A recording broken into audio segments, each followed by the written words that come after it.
I've been getting a lot of questions and comments about how to properly set up and tune these Obsession bows.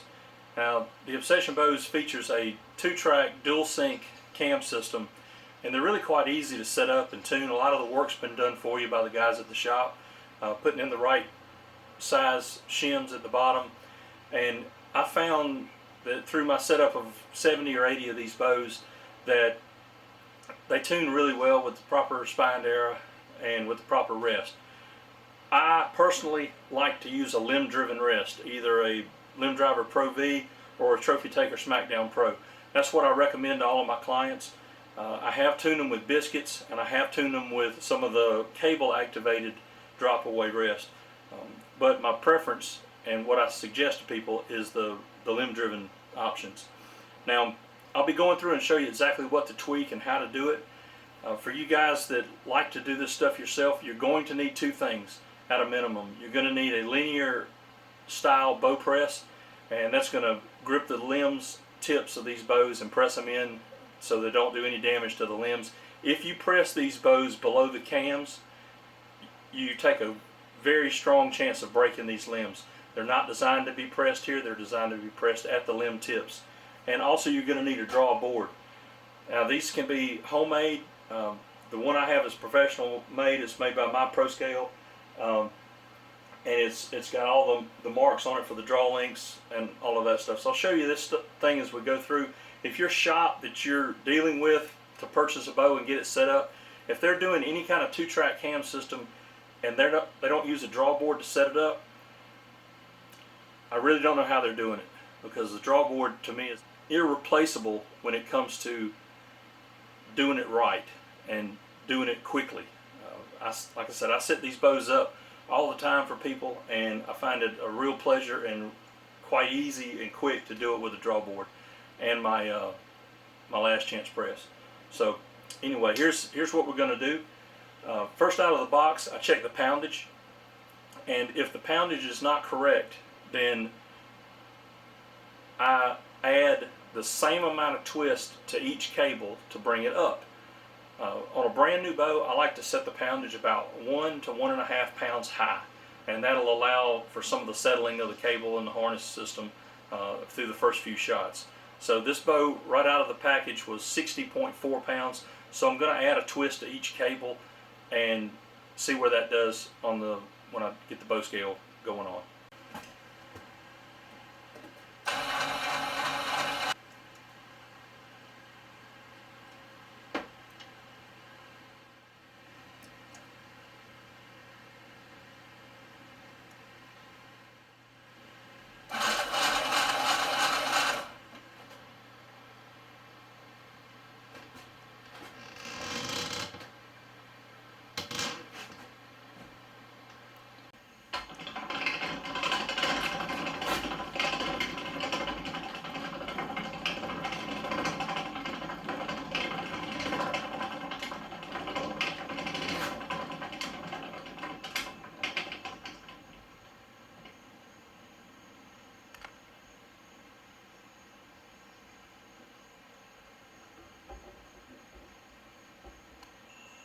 With the bow and the draw board and drawn back to the proper length, it rotates the cams over to where the anti-lockup arm on the cams barely touch or come close to touching the cables, and that's for top and bottom cams.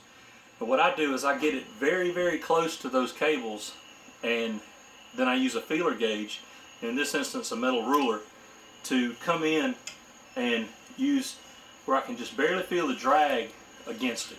And then I measure that top and bottom to make sure they both have about the same amount of friction going on there.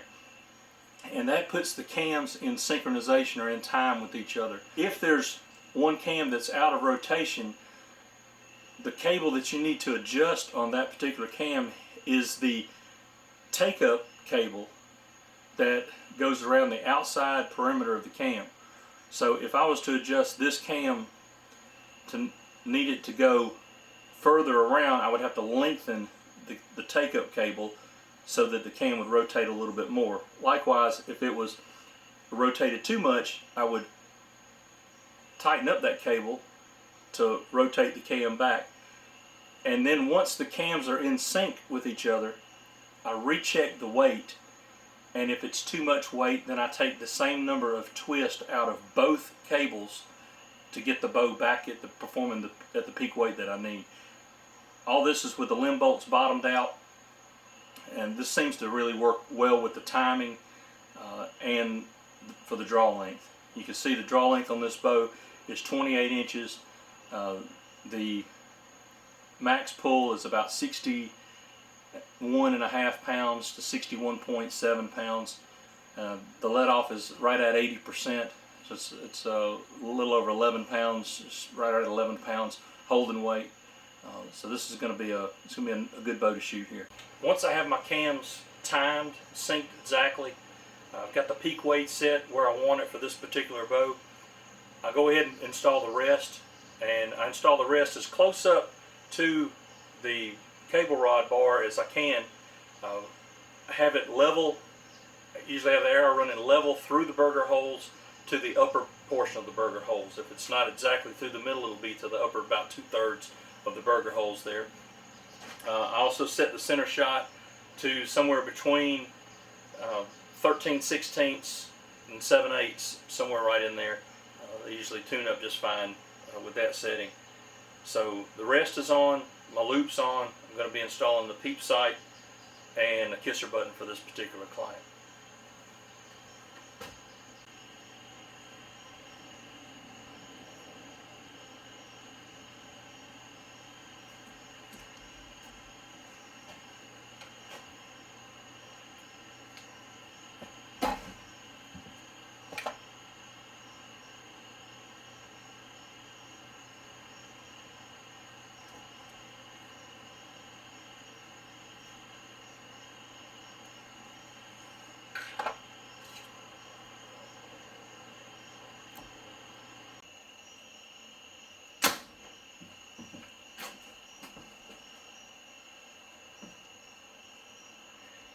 Shot a pretty good bullet hole with a 400 spine arrow. I can tune that just a little bit with the knock height, the rest height adjustment. We'll see how the next one works out.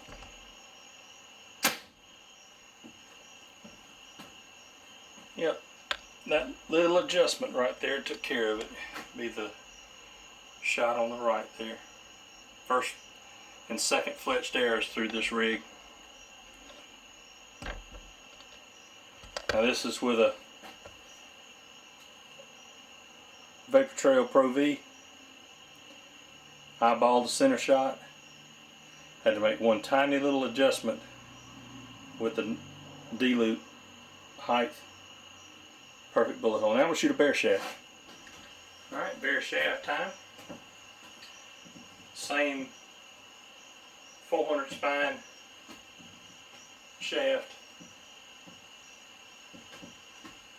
Try to come right next to that.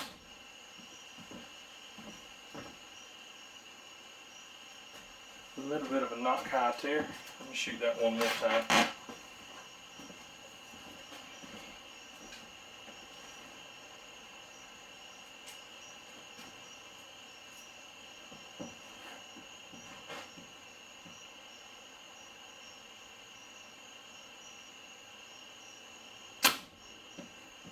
There we go. One on the bottom is a bear shaft. Once I have these bows paper tuned and they're shooting a fletched and bear shaft through the paper cleanly at 6 to 10 feet, then I'll go outside with the bow. I'll shoot it probably 10, 20, 30 yards with the fletched and bear shaft just to make sure everything's working well that way. Then I'll back up, shoot maybe 20, 30, 40, 50 yards with doing some walk back tuning to make sure that the arrows aren't drifting off to one side or the other as I move back. Can even set up for broadhead tuning depending on what kind of broadheads the particular client wants to use, whether it's a mechanical or a fixed head. I've got a lot of broadheads, so I can tune an arrow up for just about anything that the customer wants. One of the last things I do is shoot with a lighted nock, and I'll do that right close to dark, and I'll do it from 40, 50, 60 yards, and that's just so I can pick any minute change in the arrow path as it goes through there. And I usually try to video that too, because I want a clean arrow going all the way to the target from 40, 50, 60 yards. And that's gonna tell me a lot about how this particular bow is shooting those arrows. That's a pretty simplistic overview of these bows. If you haven't shot them, you owe it to yourself to go give one a whirl. They set up and tune really easily. They're good performing bows. They feel good. They've got a lot of color options, cam colors, coatings on the risers and the limbs, and good premium America's Best strings. So if you're on the fence about it, give them a whirl. I don't think you'll be disappointed.